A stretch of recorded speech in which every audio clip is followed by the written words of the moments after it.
bakulisa nnyo mu weekend ndowooza yabagendedde bulungi. Nze okusinga nabadde mu buwanguzi bwereere naddala mu muzannyo gw'omupiira. Obuwanguzi bwabadde bw'amaanyi. Ttiimu zaffe zonna ez'eggwanga ez'omupiira zonna zawangudde, era bwe mba ow'okulonda MVP tajja kuvuganyizibwa FUFA okuba nti nno esobola okuteekawo ttiimu zino zonna ez'eggwanga ne ziba nga zivuganya mu mpaka ez'enjawulo, era ate ne zigenda n'okuwangula ne ziwangula, kuba ffe abawagizi b'omupiira olulimi lututegeera lwa win. Kale bwe kiba nga abavubuka baffe aba under 17 abali mu ggwanga erya Qatar mu FIFA World Cup bakubye Senegal goal emu ku bwereere ne bayingira round 16 mu mpaka ezo eza World Cup. Omulenzi oyo muzzukulu wa Walusimbi era nga naye Walusimbi, Abubakar Walusimbi yetimba shirt number 8 yakubye goal mu dakiika ya 15. Abavubuka nno babadde bagezezzaako kuba ne Walusimbi yatebedde goal eyo yabadde yabeegezezzamu dda abasajja abo Abasenegal. Ne goal eyo yalabise bulungi nga attacking midfielder zone mwe yatebedde. Akujjukiza zone Joel Serunjogi ono omulenzi wa KCCA mwe yasabulira abasajja ba Niger mu mpaka eza CHAN Uganda ze yategeka juzi. Zone eyo yennyini ne ango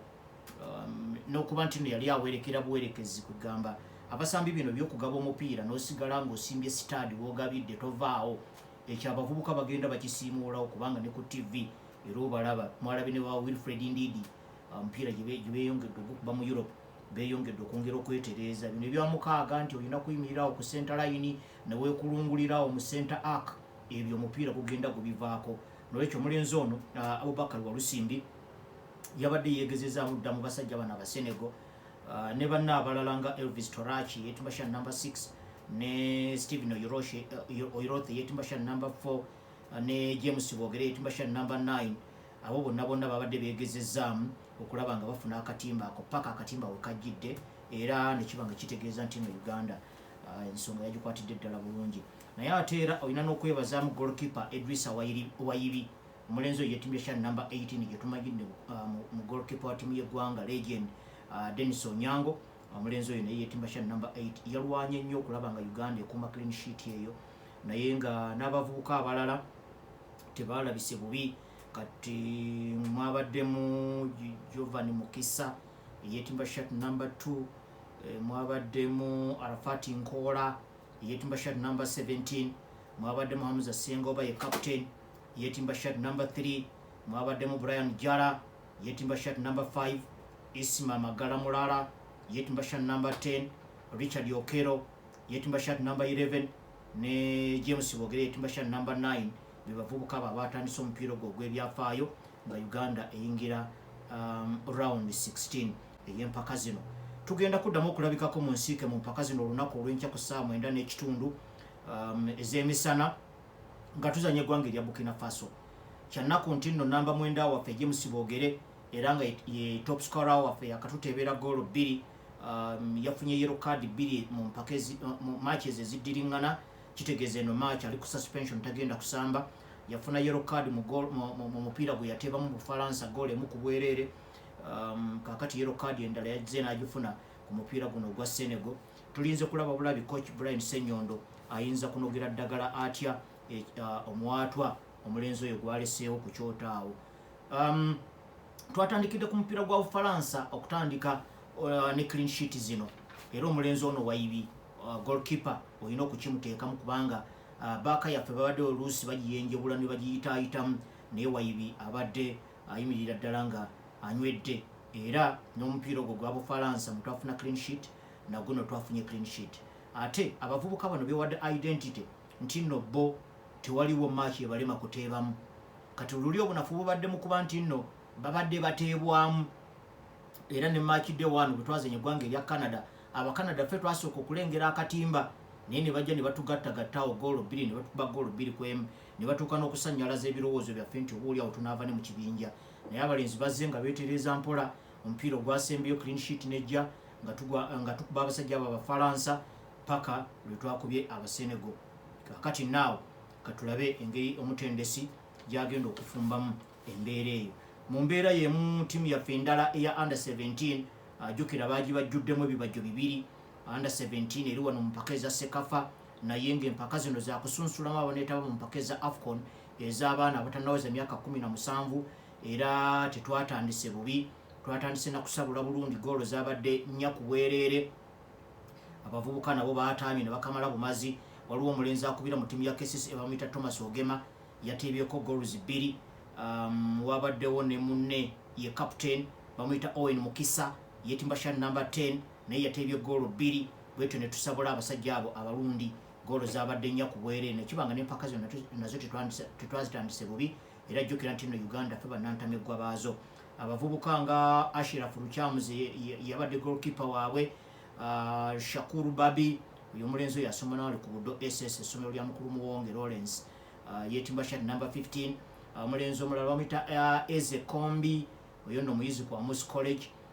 ne Enoch Sali Mwesigwa yetimba shat number 2. Mwabaddemu era omulenzi wa Buddo SS Ibrahim Wayita yetimba shat number 4. Mwabaddemu era omulenzi omulala wa Amos College bamuyita Henry Muhozi yetimba shat number 6. Mwabaddemu omulenzi wa Rays of Grace bamuyita Lorian Lwesibawa yetimba shat number 7. Mwabaddemu Ismail Fahad yetimba shat number 9. Mwabaddemu ne Nicholas Kawoye era naye omuyizi ku Buddo SS be bavubuka abo ababadde yetimba shat number 11 be batandise omupiira ogwo nagwo nga Uganda egezaako okweddiza ekikopo kino naye ekisingira ddala obukulu kwe kukozesa akakuŋŋoota kano okugenda mu mpaka eza AFCON ez'abavubuka abo abali wansi w'emyaka 17. Abavubuka bano bakwatiddwamu omutendesi yakaleetebwa okuva mu ggwanga erya Ghana Ralia Kingston yavunaanyizibwa ku ttiimu zonna ento ez'eggwanga era yakuttemu mu bavubuka bano naye era ndowooza ku bukugu bwe ajja kuba alaba obwetaavu Uganda bwe tulina obusookerwako ye continuity. Abavubuka bano bajja nga balina talanta enzito naye ne balemwa okufuna emirimu egy'enjawulo eginaakuuma talanta zaabwe nga zeeyongera okukula. Kuba ndowooza mukulu Ralia Kingston bw'anaaba ayiseeko mu office ya mukama we mukulu Bashir Mutyaba ajja kumulaga ku lukalala olwa ttiimu eya under 20 abaali under 20 eyakuba mu Sekafa mu 2019. Abavubuka abo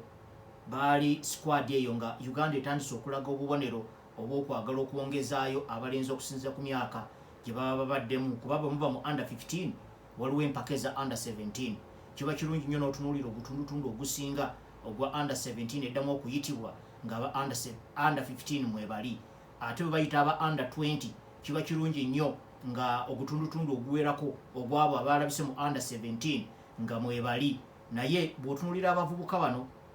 squad eya 2019 ya under 20 yali ezzaamu amaanyi abavubuka 31 abaayitibwa, 18 ku bo baali basambidde wamu ne bawangula empaka eza Sekafa eza under 17 eza 2018. Era ojjukira awo twasooka ne tubulwa ne head coach baddira coach Jackson Magera ne bamufuula assistant coach naye nga tewali head coach nga ayambibwako ne Hamza Lutalo. Naye ogenda okutunuulira olukalala lw'abavubuka abo ne we baabulira ogenda kunojjolamu batono nnyo boogezaako okuwulizaako mu ttiimu ez'enjawulo kati nga Isma Mugurusi ndowooza gw'owulizaako awo, owulizaako ku Ivan Asaba, owulizaako ku James Jarieko, owulizaako ndowooza ne ku Najibu Yiga ennaku zino akubira mu ttiimu ya Villa. Naye abavubuka bonna 31 bonna ogenda obamagamaga bano ba Delton Oyo, ba Jack Komakech, ba Daniel Semwogerere, ba Eric Kawesi, ba John Rogers, Kevin Sekimbega yali avuddeyo naye kakati simanyi waali, Jonathan Odong, Innocent Opiro, Ibrahim Juma, okujjako mpozi waliwo ne Gavin Kizito Mugweri abaali ku gundi eyo ku squad eyo muwulira mu ttiimu ya KCCA ku national team. Era ndowooza yalinga anyweddeko ku national team okujjako ennaku zino engeri gye twafuna ono mulenzi gundi Civic agezezaako mugobe mu namba 2 naye olaba nga waakiri yawulizika koko. Abavubuka abalala nga Yasini Mukiibi, abalenzi nga Samson Kasozi, waliyo Roni Ziraba, Shafiki Waswanga, Ibrahim Ekirot, James Kokas Alu, Thomas Kakaire, Polycarp Mwaka, Andrew Kawoya, Yasini Owane. Abavubuka abo olina okwebuuza balagawa ba Derek Lubega, ba Idi Abdul Wahidi, ba George Opio, ba Rogers Mugisha, abavubuka abo bwe bavaayo ne talent enzito mu 2019 ne basambira under 20 muli wandirowoozeza nti kakati 5 years later bandibadde kati bali mu myaka 24-25 ekyo gy'emyaka egikuba naye kakati obamagamba gatubalaba n'olwekyo muli olowooza nti nno ebimu ku bigenda okusoomooza omutendesi ya Kingston okay bannayuganda twagala nnyo win twagala nnyo ebikopo naye yandibadde atungirirawo engeri y'akabubi akalaba nti nno abavubuka abakubye under 15 bwe wayitawo sizoni nga 2 oba sizoni emu nga waliwo empaka eza sekafu eza under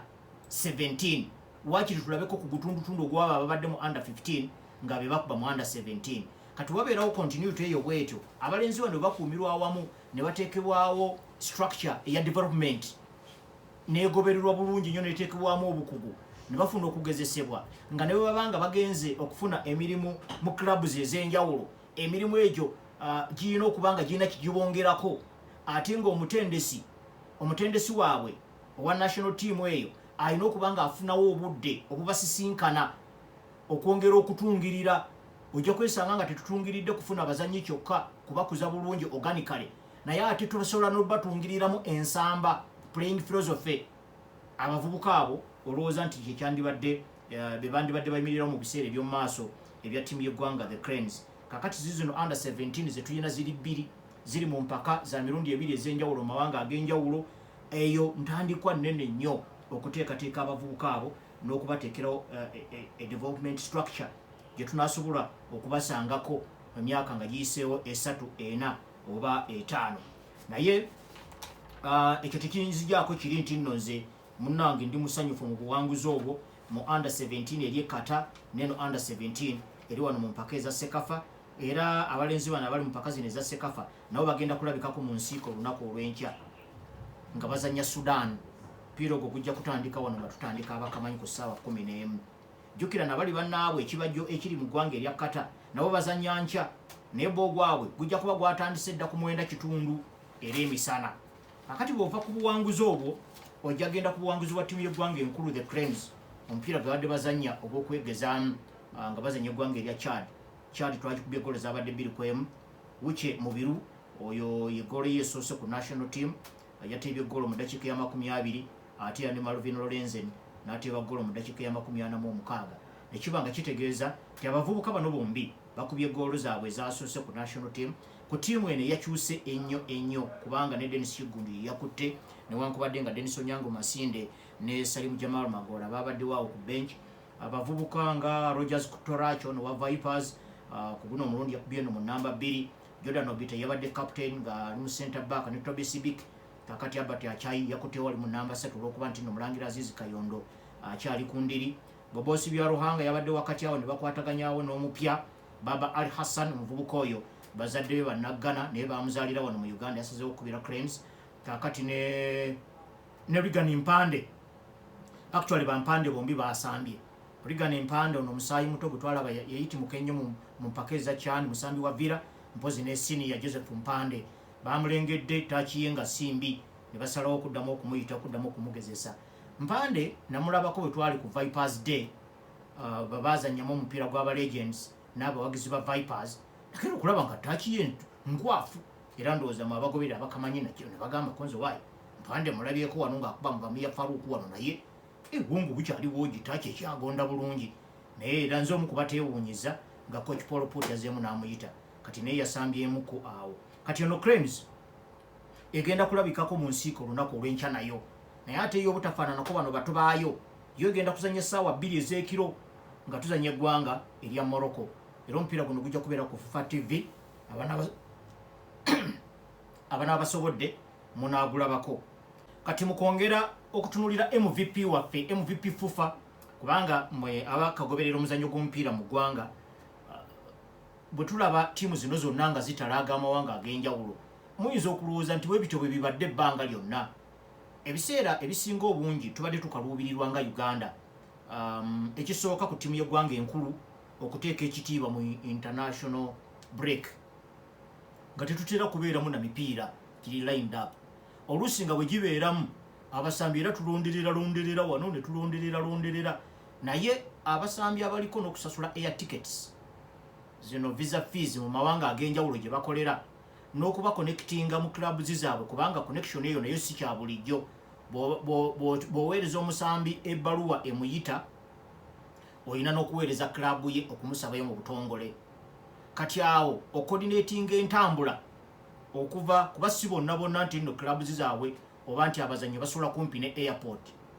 abazanyi babeera n'okusomooza okw'enjawulo kati nga naffe bw'otulaba wano mu Uganda bwe tuli oli n'omanya nti nno airport eri Ntebe naye ng'omusambi abeera Mukono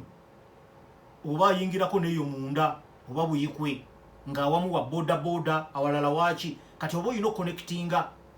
n'omuzannyo oyo era ebiseera ebisinga twawulirangako amawulire agagamba ti gondi baadde bamuyise naye eya tiketi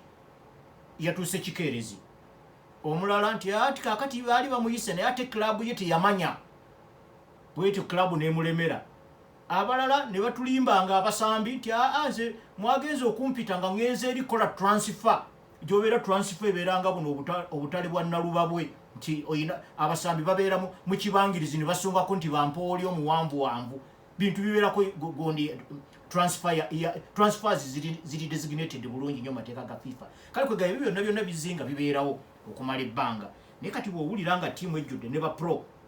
nga bazze kuba friendly ate nga empaka zino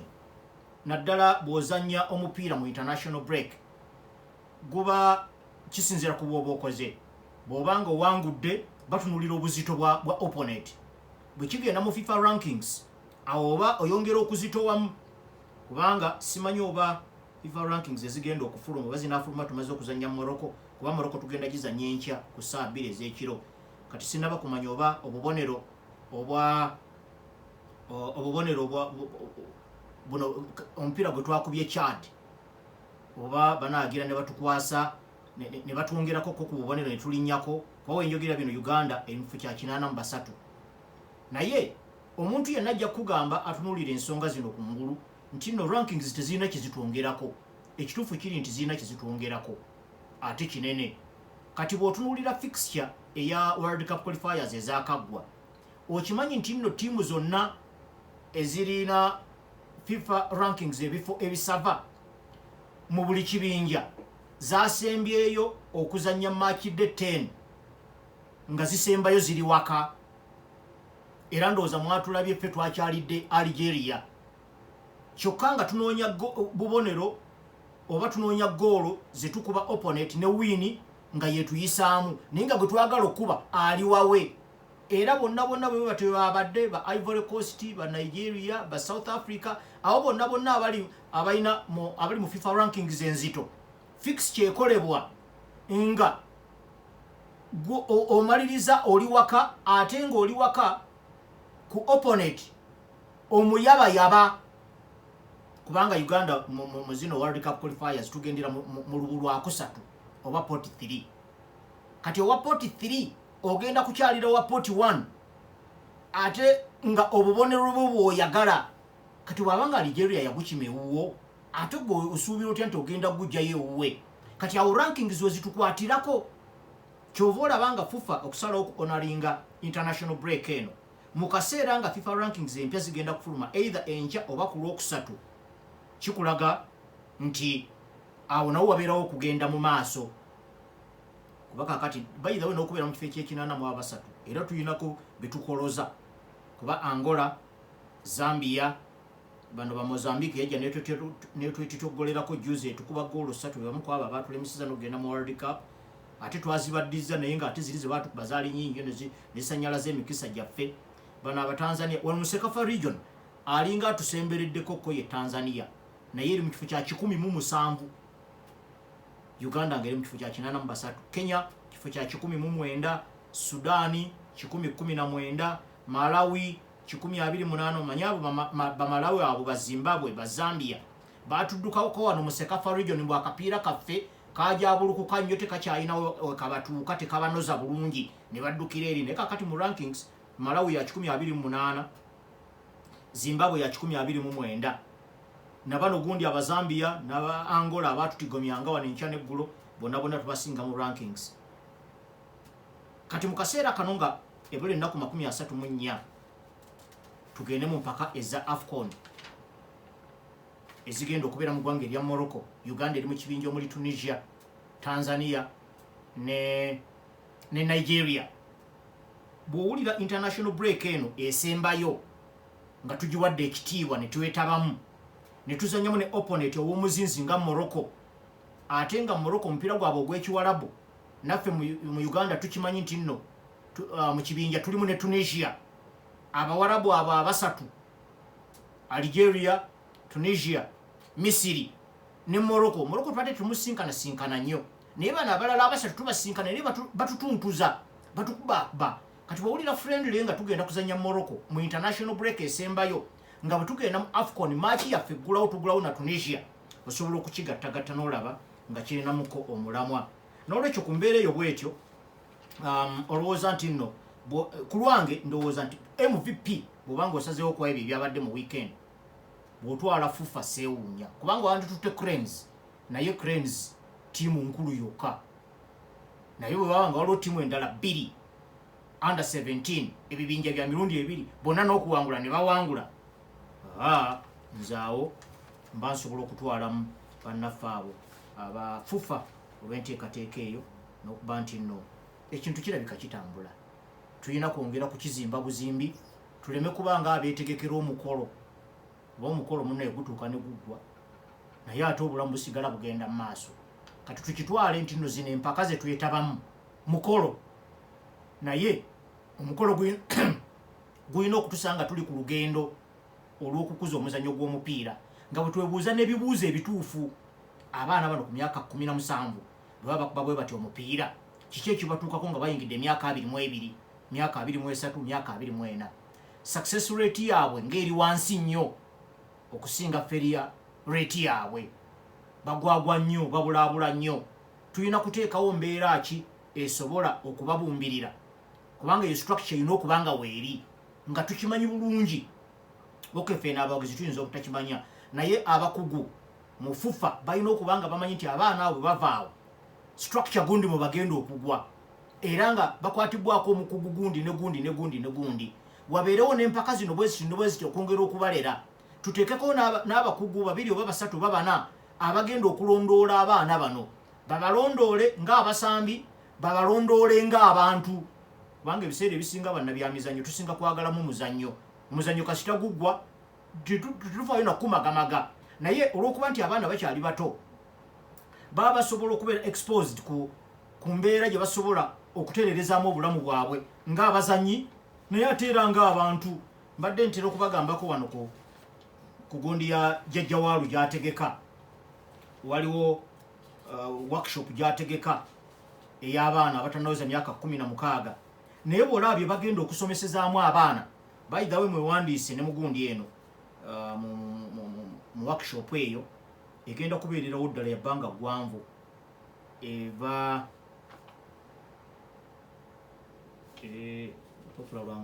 ebiino eviira ddala nga 8 Desemba etuuke nga 23 January, abawaza Soccer Elite Academy. Naye ebintu bye bagenda okusomesa, basomesa financial management, ebyo byonna bya musambi, basomesa goal setting, basomesa nutrition and health, injury prevention and management, career exploration and awareness, creative art program, technology in sports, mentorship. Banne mutegeke mugende mugundi eno musomo guno gugenda kubeera mukulu nnyo, 45 omwana w'omusambi bw'abanga ali wansi wa myaka 16. Mukubireko ku Jjajja Waalu ku 077 4 10 24. Kati olwo kino kiyingiza butereevu mu kino kyembadde njogerako continuity y'abaana bano nti baba balina okusomesebwa ebintu ebiri expansive, so si mumpeeyo emirundi 10 awo mwetooloole mugire mubuukebuuke mujagolinga emu awo mukube ennyumba then 11 ku 11 bagende. Nedda, balina abaana abo kutegekebwa mu bintu ebyo, kwegamba banaagenda okuva mu myaka egyo egi bracket eyo 17 18 nga basambi ate batuuze abajjudde. Nolwekyo Radio Kingston ne mukulu Bashir Mutyaba obwe buvunaanyizibwa gwe muyina going forward. bw'ova ku buwanguzi obwa Cranes ne tiimu zaffe ebbiri za under 17 n'okubanga tiimu zonna zonsatule mu mawanga asatu ag'enjawulo kuba Cranes eri Morocco, bano abalenzi aba under 17 abali wano ku continent bali Ethiopia, ate bali baganda baabwe abali mu World Cup bali mu ggwanga erya Qatar, bonna bayingira ensiike olunaku lw'enkya. Kitegeeza nti wakati wa ssaawa 9:30 okutuuka ku ssaawa 2 ez'ekiro, actually gunaatandika ssaawa 2 ogwa Cranes enkulu gujja kuba gugendera ddala paka kumpi ssaawa nga first half tegwawo 2:45 nga bawumulamu paka ku 3 nga baddamu 3:45. Kale katugambe okutuuka ssaawa 4 okuva enkya ssaawa 9:30 okutuuka ssaawa 4 ez'ekiro tugenda kubeera ku ttiimu zaffe ez'eggwanga 3 nga ziri mu mawanga ag'enjawulo. Fufa TV mpiira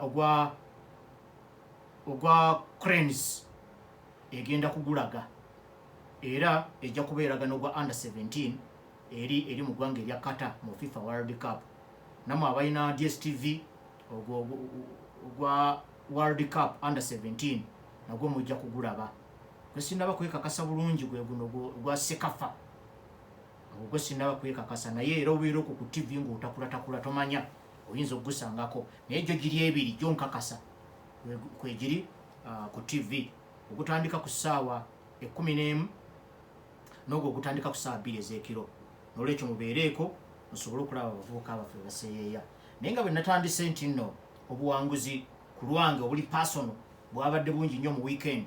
nabadde ng'omaze ttiimu zaffe zino ez'eggwanga emipiira gyonna gye zaawangudde, ate nze omu ku bawagizi aba coach wa DRC mukulu Sebastian Dosabre, era nali namubagambako dda wano bwe yavaawo nagamba bannaye omusajja ndeseemu offumu akapiira ke yali atendeka nze nga kanyumira okulaba. Results ziyinza okuba zasooka ne zirwawo okujja nga oluusi tezinnaba kutereera bulungi nakinaki, naye nga otunula mu kisaawe bwoti n'olaba kyagenderera okukola, oluusi ne kigaana bugaanyi ng'omuzanyi gwe yayitirawo si yandibadde abeerawo, oba ng'omuzanyi teyatuukiriza buvunaanyizibwa bwe ng'omutendesi bwe yamugambye, ate n'omutendesi yali akyali mupya. Kale kwegamba naye nga waakiri osobola okulaba nga waliwo ekintu kitambula ng'akapiira okalaba. Omwami ono ttiimu ye ya DRC wetwogerera bino nga yatuuse dda mu kalipo akaddirira akasembayo okugenda mu World Cup. Akakungunta kano kanene bannange, kanene ddala. Abavubuka bano aba DRC baagudde amaliri aga ggoolo emu ku emu n'eggwanga erya Nigeria bwe bagenze mu penalties. DRC newangula Nigeria penalty zabadde 4-3 era basoose no ne basaaga aba DRC era ggoolo gye babateebye aba Nigeria kuba babakedde mu ddakiika ey'okusatu Nigeria yabadde yateebye dda ng'eyita mu bubuka oyo Frank Onyeka, naye Meshach Elia yagenze n'akola kinaba n'abasonookerezaawo n'abakuba equalizer mu ddakiika ya 32. Newankubadde nga wabaddewo emikisa egy'enjawulo nga gundi alabika DRC nga yeeyongedde okwekkiririzaamu. Manyi ate coach wa Nigeria yagenze n'akola obujegajega n'agenda ajjamu Victor Osimhen, oba kyavudde ku ki, oba mububuka, oba yafunye obuvune, oba kiki kyonna simanyi kiki agenze maaso mu dressing room, kubanga wabaddewo ensamba eraga nti DRC yabadde wansi nga bagikulembedde mu bwangu bwe batyo ate ng'omupiira gwa knockout. Kati ate olw'okuba nti nno Nigeria erina abasajja abalumbi bano bannamba 9 bannamba 10 bannamba 10 namba 7 bonna abasajja bali mu liigi ziri ennene ate bavuganya. Waliwo okubeera mu liigi ennene ng'otuula ku bench bavuganya. Kakati nga gwe bw'omala gagenda nti ogenda opaala mbu lwakuba onoonya equalizer eno n'olekayo nga wawewufu weesanga nga bajja kutokosa nga tonnaba kudda mu zooni zintuufu za kuzibira. Kati DRC yeesanze mu kaseera ako bwe katyo, naye raba coach wa Nigeria bw'abayamba. Omu ku basajja abasinga okuteeka ttiimu ku bunkenke ye Victor Osimhen. Mu half time teyamuziza n'amugyamu. Kakati awo bwe yamuggyemu DRC neddamu nekola ki, netandika okuwumba. Era wabaddeyo gundi Tewombongonda yabadde maaso ne Cedric Bakambu nga baliyo bokka, naye kakati olwavudde awo bano bonna ba Fiston Mayere ne batandika okugattagattako. Era Fiston Mayere kumpi mirundi 2 yateebye ne ggoolo ze nga VAR yezikuutiza. Awo DRC neetaamira ddala bulungi. Naye ate era twalabye ne Dosabule ng'ogyeko omupiira gwogwo gwe tumanyi ogw'okwekkiririzaamu okulumba engeri gye yakozeemu substitutes ng'olaba buli substitute gy'aleeta ayinako kyeyongerako naye ate n'abeera mugumiikiriza ndowooza yakizudde mu bukugu bwe nti omupiira bwe gutuuse gukonye tekugenda kubeerako wiina katugutwale mugonde mu extra time laba kuba tulabyeko ku batendesi nga basubstitutes bamuggwako niyisanga neno gye tulaba ku TV emipiira gy'abazungu oli basubstitutes ne bamuggwako nga tekyalina bayongerako kati twalabye DRC ne Nigeria tiimu zombi nga zikooye kati mu kukoowa okwo wandirowoozeza nti omutendesi yandikutte abasambi n'amala gayiwamu naye ono yagenze ng'ateekamu basubstitutes mpolampola n'agenda alekayo goalkeeper gwamanyi nti yasobola okukwata penalty era goalkeeper ono yazze kikeerezi ekyamuyingiza kukwata penalty era n'avumba zaavumbye okakana nga DRC yakutte nnyo neyagondi Yassemi Ajayi omusibizi omusajja alina obumanyirivu bw'amaanyi goalkeeper bamuyita Timothy Fayulu bamuleese ng'ekimuleese kukwata bukwasi penalty naye kubamu akafaananyi abazanya eddakiika 13 nga naawe kooki obadde obalaba ku benchi nti mu butuufu abaana bakooye naye n'otasikirizibwa kumala gabapiikamu nti kubanga onoonya winning goal kuba n'alekayo goalkeeper ate era goalkeeper najja n'akola ekintu ekyo n'ekyo Sebastian Dosabule namusanyukiddeko era namutadde ku lukalala olw'ebyo ebyankutte omubabiro mu weekend akati DRC eggwanga lyabwe babawadde akakadde ka $1 singa banaagenda mu World Cup naye jjukira tebinnaggwa bakyalinayo akalipo akaddako munansonyiwako ku kya mbadde mbagambye wano ku kya omupiira gwe banaalaga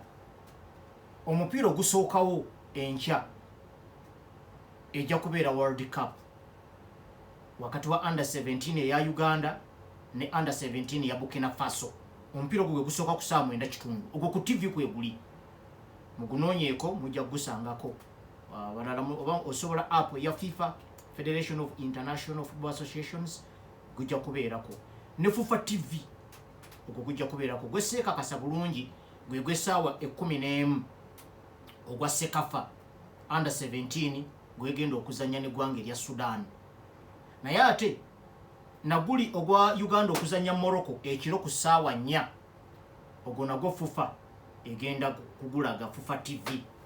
kale musobola okumonitoringako ko ne mulaba eggwanga lya mubiri koleeyo kati tubadde ku buwanguzi bwa DRC nga gavumenti yaabwe yataddewo nti singa DRC egenda mu World Cup gujja kuba mulundi gwabwe ogwokubiri oluvannyuma lwa 1974 bagendeyo ne bakubirayo ne match bakuba goolo 9 nga eggwanga lya bakyaliyita Zaire otyanga mu butu Seseseko n'avaayo n'akyusa erinnya ly'eggwanga simanyi ba president bameka abaali bakoze ku ekyo naye erinnya ly'eggwanga n'alikyusa mu kifo kya Zaire n'alituma Democratic Republic of Congo nekikwata naye luli eyagenda baali bagiyita Zaire kati eba eddayo nga DRC naye akalipo kakyaliwo government yasuubiza buli muzanya akakadde ka $1 singa DRC eyitamu naye kati mukana akakungunta DRC ke yagyemu Nigeria egenda kusisinkana begenda okuvuganya nabo tiimu endala 5 okuva mu zisemazinga ez'enjawulo ez'omupiira ng'ogyeko UEFA ya Europe kati kibagenda okukola era wano ebya seeding we bijjira seeding ejja okusinzira ku rankings z'olimu eza FIFA kati bagenda kutunuulira bagenda kukola ebibinja bibiri ebibinja bino ebibiri bajja kusinzira ku rankings kati DRC mu nsi yonna eri mu kifo kya 57 kitegeeza nti nno weeri Wazito yegenda okulembera ekibinja ekimu katulinze okulaba agenda okulembera ekibinja ekirala kuba n'abalala 5 kubanga tiimu nga bwe gambye zijja kubeera 6 ku tiimu zino 6 bagenda kutunulira kusinzira ku rankings kuba nategeddeko gondi yayiseemu Bolivia n'eggwanga erya New Caledonia waliwo omupiira ogugenda okusambibwa enkya wakati wa United Arab Emirates ne Iraq okwo nako kuveeko omu n'endala tiimu 2 kati bwe batunuulira mu rankings timu ezisinze okubeera obulungi mu rankings zigenda buli emu kulembera ekibinja ekyayo kitegeeza wansi waazo wagenda kubeerayo timu 2 mu buli kibinja kati zino timu 2 ze timu 4 zigenda kumala kwekuba mupiira kati zinaba kusamba bano ba top ranks kati bano ba top ranks bo bagenda kulinda bulinzi kati bana ababiri mu buli kibinja bagenda kumala kwekuba mupiira mu buli kibinja muveemu omu olwo balyoke basisinkane bano ba top seeds DRC n'omulala okusinziira ku rankings kati olwo ate baddemu bagwekube bwe bagwekuba timu 2 eziyita waawo zeziba zigenda okutereevu mu World Cup so akakungunta kakyali kawanvu naye DRC weeri weewaawo naye era bw'oba tunuulira bano abaliyo New Caledonia simanyi Iraq simanyi United Arab Emirates ku mupiira Congo DRC gwe yasambye nze ndaba DRC eyitamu alo sebo otya eyo munnange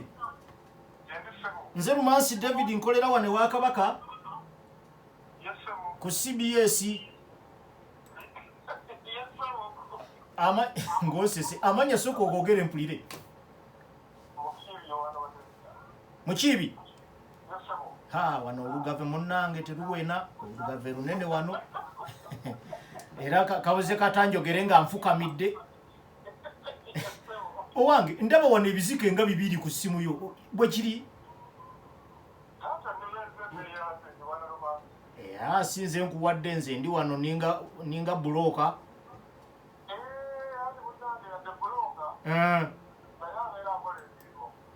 munnaye webale kusiima webale kwetaba mu bintu bya CBS kale munnaye bandabire mwami mukibi omanyi wano bamukibi tuteekako mwami simala galigundawo nga liyinza okunzitoowerera mukibi ndeka munnange kati ensonga ya DRC nebeera bwetyo kati wiini endala era eyankutteko yabadde yaggwanga erya Norway eno nabo baasemba okwetaba mu World Cup emyaka 28 egiyise mu 1998 ebiseera ebyo baali balina kakooki akanyoomanyoma Brazil kooki baali bamuyita Egil Olsen kooki oyo tournament ya World Cup ya 1978 bwe yagira abannamawulire baali bamubuuza engeri gye yeetegekedde mu tournament kubajjukira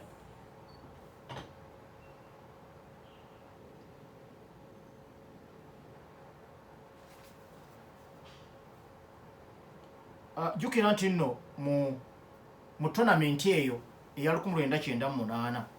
Brazil yali mu kibinja A kuba yali nantamegwa w'ekikopo